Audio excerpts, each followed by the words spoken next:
controlar a ansiedade, né, esse nervosismo, é a respiração. Para quem pratica meditação, né, você pratica também, né, Marcelo?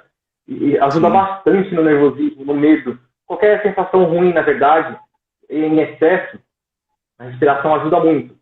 Né? Então, você controlar a sua respiração, ele vai mandar mensagem para o seu coração, que vai espalhar pelo corpo todo, que vai chegar no cérebro, e você falar, o cérebro vai perceber que você não está no momento de risco, no momento de correr ou de travar, né? De entrar em pânico. E aí você vai respirando, não toma decisão na hora do medo. É a pior coisa, tomar na hora Sim. do momento que você vai se arrepender. Dá uma respirada. Como a gente falou na semana passada, 30 primeiros segundos são os mais difíceis.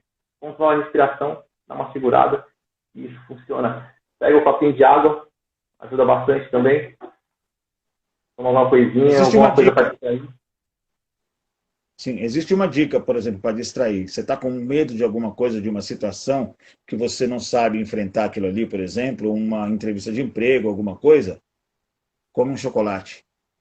Por quê? Ajuda. Automaticamente o seu cérebro vai entender que se você está no momento de se alimentar, é porque você está tranquilo. Ninguém se alimenta com pânico. Ninguém se alimenta no momento que está desesperado. Então, se você está ali comendo um chocolate ali tranquilo, o seu cérebro, como ele não sabe o que é real e imaginário, o seu cérebro não sabe, né? O que é real e o que é imaginário. Automaticamente ele vai estar fazendo a leitura do quê? De que naquele momento você está relax, você está relaxado. Você está comendo, você está ali bebendo alguma coisa, então você está relaxado, você não está em momento de estresse, em momento de pânico ou de medo. Então, mentalmente você entende isso. O seu cérebro entende isso. Suas crenças e valores e significados, desde criança, elas acompanham você.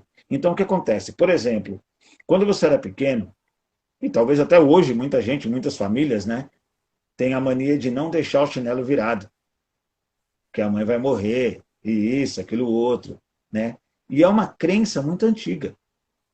Colocar a vassoura atrás da porta para espantar a visita ruim, e um monte de coisa, que é de muito tempo, né, que acontece. Então, isso daí formam crenças e formam valores na sua mente desde pequeno, e você vai crescendo com aquilo. E quando você vai crescendo e você vai tendo uma tomada de consciência do que é aquilo, você consegue ter um significado, dar um significado para aquela situação. Então você começa a saber, meu, não tem nada a ver eu deixar um chinelo aqui de ponta cabeça e minha mãe vai morrer. Isso não tem sentido, entendeu? Não tem sentido, por exemplo, eu tomar, tomar leite e comer manga e achar que vai me fazer mal. Isso não tem sentido algum. Senão não existiria nem o sorvete, nem o suco de manga com leite. Então, quer dizer, tem certas coisas que são pregadas desde os tempos antigos, ok? Não é o momento de a gente falar o porquê da manga com leite, mas tem a ver com a escravidão, tem a ver com essas situações aí, mas desde esses tempos é pregado nesse sentido aí, e as famílias vão acompanhando e vão crescendo e vão desenvolvendo em cima desses tipos de crenças e valores. E enquanto você não cresce mentalmente, espiritualmente, você não consegue ressignificar isso. Você vai ficar com aquilo preso sempre no seu inconsciente. Nossa, mas aquele chinelo está virado. Você vai na casa de uma pessoa, por exemplo, que não tem essa crença, e você vê o chinelo dela virado, você entra em pânico, você fica em desespero. Você fala, gente, ela não vai desvirar o chinelo, meu Deus do céu. Gente do céu, ela passou 3 vezes pelo chinelo e não desvirou ainda. O que a gente faz agora? Meu Deus, e agora? E agora? Por quê? Porque essa crença é formada no seu convívio, na sua família, e não em outras. Então, muitas vezes, as crenças que servem para um não servem para outros. E isso, inclusive, o medo também. Muitas vezes, o medo serve para uma pessoa e não serve para outra. Uma pessoa morre de medo de uma abelha, um inseto voador. Presente. Outras não. Outras não têm medo algum disso. Então, é até engraçado. Porque a pessoa fala, Esse é meio nossa, o espalhado. cara passou uma abelha no lado do cara aqui, ele saiu correndo, fugindo da abelha, é só uma abelhinha. Tudo bem, é só uma abelhinha, mas ela voa e eu não, sei lá. Eu brinco com a minha tia, ela tem Então medo é uma de situação. borboleta. Aí eu falo, borboleta pode causar acidente, é uma morte, porque se ela tá dirigindo, então a borboleta no carro já era, bateu o carro. A borboleta pode causar Nossa. morte. Pois é, então, e é uma coisa, que você tem que parar para pensar mesmo, né? Às vezes uma coisa tem um significado muito grande para você e nenhum para o outro. muitas vezes, o medo, que como a gente está falando de medo aqui hoje, o medo, às vezes, ele tem um significado gigantesco para você, e para uma outra pessoa ele não tem significado nenhum. Eu tenho medo de quê? Tenho medo de assombração? Não, não tenho. Tenho medo de barata? Não, claro que não, né? Tenho medo de rato? Não, medo de rato não. Medo de cobra? Não. Medo de aranha? Não. Tem medo de quê? De alguma coisa você tem, porque sempre, sempre, nossa mente, desde criança, ela é formada para ter alguns certos medos. E você, com certeza, vai ter medo de alguma coisa. Se você não identificou ainda esse medo, em algum momento você vai se deparar com ele. O medo de altura, o Medo de ficar sozinho. medo de ficar só, o medo da solidão, o medo de altura. medo de perder a visão. Perder a Medo de visão. perder a visão, de não enxergar mais, medo de não conseguir mais falar, o medo de não sentir nunca mais o paladar, o cheiro de nada, o medo de perder a audição, De perder alguém. o medo de ficar louco, diversos medos. Medo de dirigir. Tem gente que tem pânico de dirigir. Que tem medo de dirigir, por exemplo, e ela fica em pânico quando ela pega na direção de um carro, ela se treme toda, ela fica toda desesperada. Por quê? Porque ela tem medo daquela situação. Então, tem gente que dirige e tem medo de ficar no banco do passageiro, porque tem medo da pessoa bater. Exatamente. Medo de bater o carro, medo de ônibus, medo de assalto, todos. Existem todos os tipos de medo. E por mais estranho que seja, tem gente que tem medo de papel.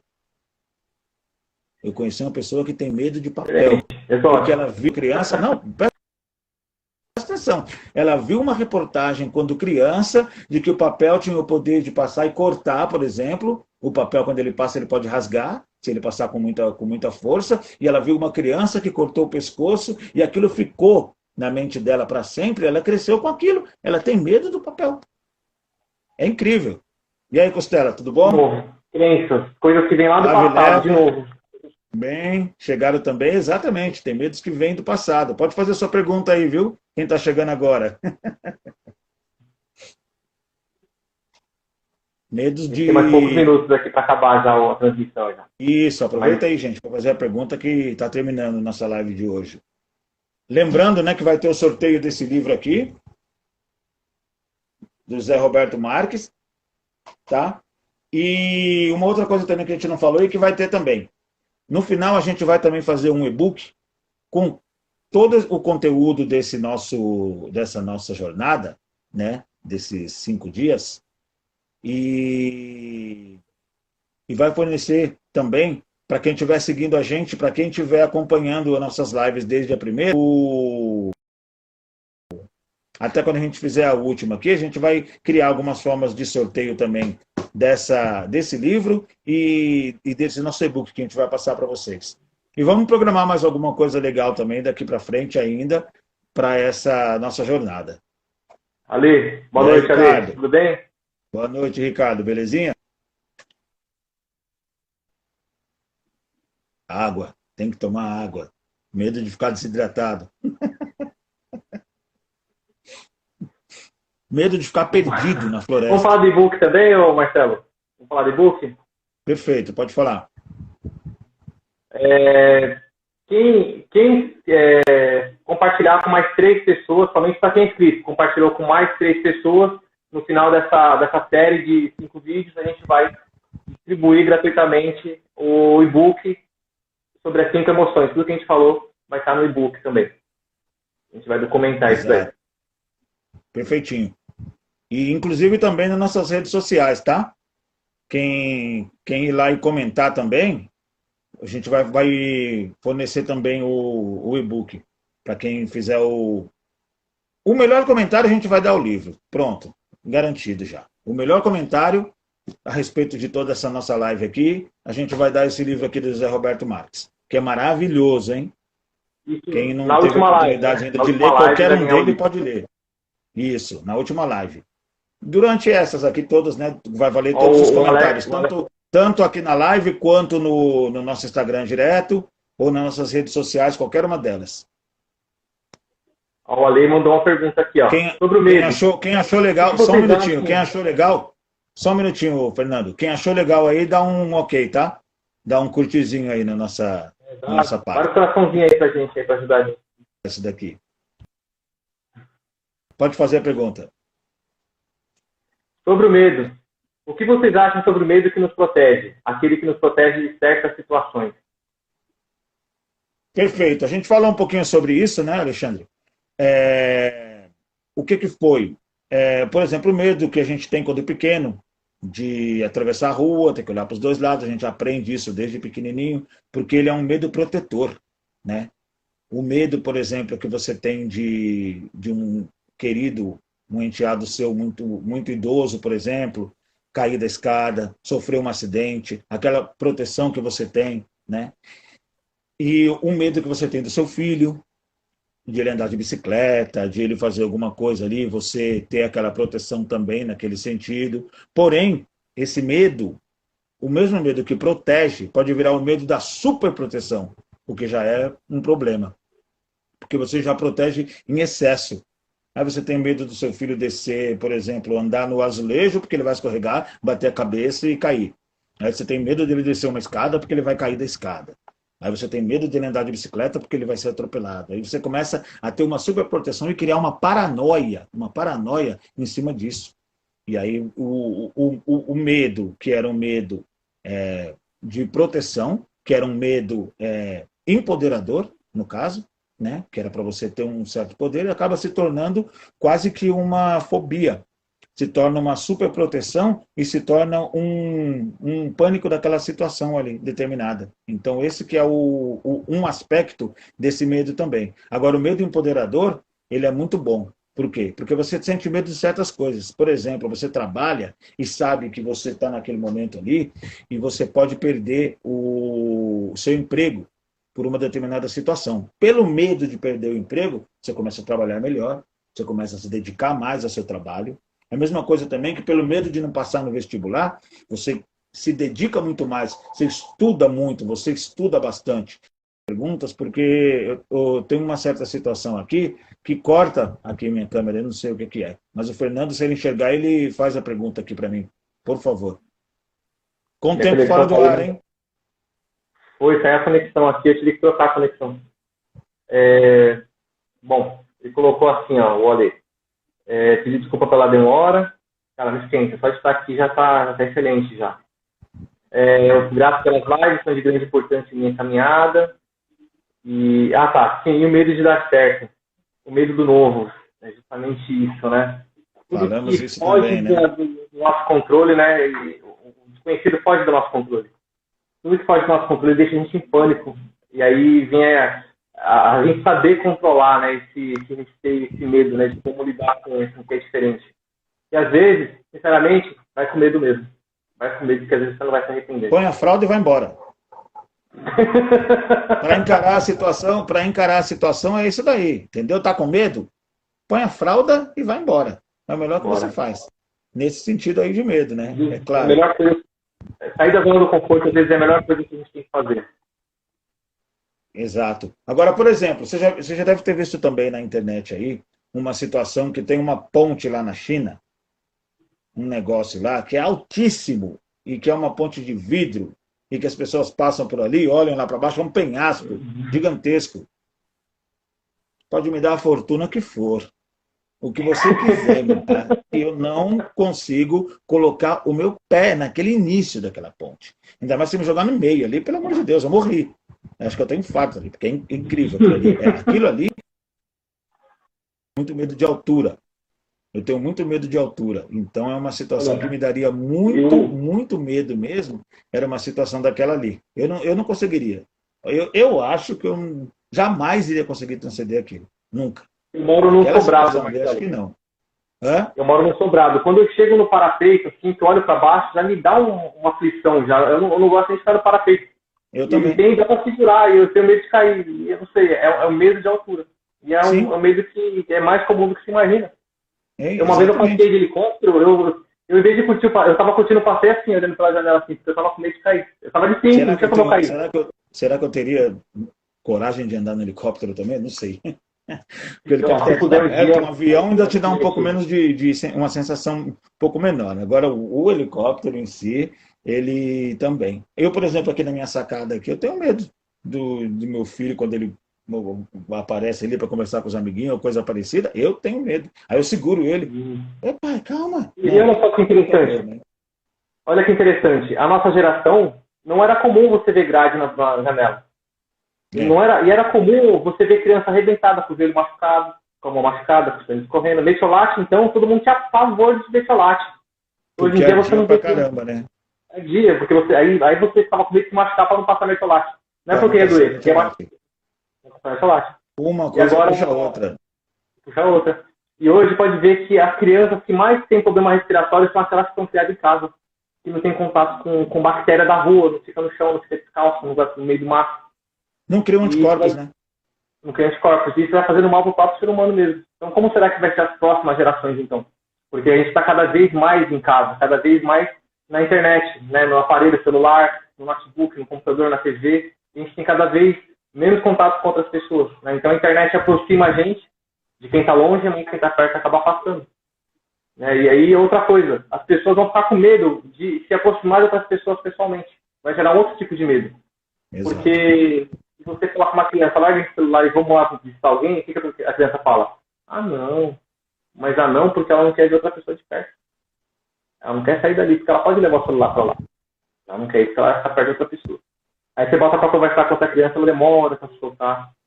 Olhando meio de ladinho assim, tipo, eu quero conversar, mas tô com vergonha, tô com medo. E todos os medos do ser humano... Pode falar, desculpa. Não, assim, na verdade é só concluir falando assim que às vezes é melhor deixar viver, deixa viver. Né? Então é importante ter o cuidado, né? Como por exemplo, vai que ele pula da janela aqui, vai que acontece uma coisa. Mas deixa ele na rua, caiu, beleza, vai lá, passa um mertiolate, se vinga, passa um mertiolate nele. E apesar que hoje em dia o mertiolate não arde mais, passa álcool para arder mesmo, para nunca mais cair. Deixa se divertir lá e curte a vida, deixa a criança ser saudável. Exato. E essa pandemia agora, ela aflorou quase todos os tipos de medos que uma pessoa pode ter. Medo da solidão, medo de pessoas, medo da doença, medo da morte. O medo da morte, então, ele pegou muita gente nessa pandemia. Por quê? Porque a morte está muito próxima de você. E a morte é comércio. Oi? A morte é comércio. Era venda. Virou comércio, né? Exatamente. Virou comércio. Nessa pandemia aqui, tudo isso ainda virou comércio. Tragédia. O medo da tragédia. O medo de você... Toda vez que você liga a televisão, você só vê notícia de tragédias. Você vê notícia de morte do coronavírus, a morte disso, a morte daquilo, a morte daquilo outro. Só fala de coronavírus. Onde quer que você esteja, onde quer que você assista, só fala disso. Então você acaba entrando em pânico. E a intenção talvez seja essa mesmo, que você entre em pânico, para que você fique sem reação. E você tem medo de perder o emprego, você tem medo da morte, que é o principal de todos, você tem medo de ficar doente, você tem medo de ficar inválido, você tem medo de não conseguir, você tem medo de não conseguir mais trabalhar. Não sei se eu comentei com você, eu sou formado em marketing. E uma das principais emoções exploradas pelas empresas é o medo. Por isso que existe seguradora. Se você observar, pode ver que um cara que, sei lá, é um pai de família que fez uma bobagem, sei lá, e roubou 1 quilo de açúcar, 1 quilo de arroz. Ele vai preso, ele apodrece lá. E aí aquele cara que mata, que faz estrago por aí, daqui a pouco ele tá na rua. E aí, isso é bom até pro governo, olha só falando mal do governo, vamos lá, vai. Aí, o que acontece? Se esse cara tá na rua, gera uma sensação de insegurança. Se gera sensação de insegurança, é comércio, porque você vai investir em segurança policial, você vai investir em câmera, em cerca elétrica, em alarme, em seguro, em um monte de coisa que vai gerar renda, que vai gerar emprego. O medo é rentável. As empresas exploram isso no máximo. Exploram muito isso. Sim, com certeza. Exploram demais o medo. Assim como o medo da doença, o hospital, a farmácia também explora isso. Porque eles vivem disso. Então eles têm que te botar medo. Entendeu? Eles têm que te botar medo. Imaginou se, por exemplo... Perfeito, a gente vai acabar já. Já imaginou se, de repente, por algum motivo, acabassem todos os tipos de doenças mais graves do planeta? Todos. O que os farmacêuticos, os médicos iriam fazer? Iam criar uma forma de alguma doença. Eles iam criar alguma coisa, porque eles iam viver de quê? Então, todo mundo se alimenta daquilo que vive, né? Outro exemplo, aí falando de doença, tem cura para quase tudo. Mas vamos pegar um outro exemplo, é uma doença que está matando muito, na verdade é uma doença que deixa o corpo frágil e acaba levando até a morte por outras doenças, que é a AIDS, por exemplo. Por que não inventou a cura para a AIDS? Pode ser realmente que está difícil, mas eu acredito que, não sei, eu tenho uma forte sensação de que compensa muito mais eu te vender o coquetel do que vender a cura. Exato. Você já achou o coquetel, com certeza você acha a cura. Sim, não tem dúvida. Eu também penso dessa forma. Se já se achou o coquetel, se já se achou uma cura da doença que ela é gradativa, que você vai tomando o coquetel aos poucos e vai se curar no final, por que não se fosse uma coisa mais rápida e que já curasse de uma vez? Porque não dá comércio. Entendeu? Então, não é interessante. Não é interessante para a indústria da morte, não é interessante para a indústria do medo da doença. Então, não é para eles. Fernando? Exatamente. Mais alguma pergunta aí, alguém? Se tiver, a gente já faz, para a gente poder encerrar aqui. Agradecer a todos que participaram, a todos que viram a live inteira, a todos que viram 1 minuto, a todos que desprenderam um pouquinho do seu tempo para dar essa atenção para a gente e pedir para vocês para compartilhar, não a live no caso, mas as nossas redes sociais, né, com as pessoas, convidar a gente para essa próxima aqui, que vai ser na próxima quinta-feira também, provavelmente, às 20 horas, né, que é o horário melhor, às 20 horas para todo mundo. Então, na próxima quinta-feira, a gente vai falar sobre qual emoção, Fernando? Você anotado aí? Sobre a raiva. A raiva. Sobre a raiva. Está cada vez maior a sensação. Você vê muita gente nervosa por aí, tudo quanto é canto. E parece que o isolamento deixou isso bem aflorado nas pessoas, né? Todo mundo muito estressado. E a raiva, ela é um sentimento que é difícil você encontrar um aspecto positivo nela. Mas, como todos os outros, ela também tem aspectos negativos e positivos. Muito mais. Até negativos, claro. Por ser esse sentimento da raiva, né? Essa emoção da raiva. Mas a gente vai explicar melhor sobre isso. A gente vai falar um pouquinho melhor sobre isso para vocês na próxima semana, tá? Espero contar com todos aqui.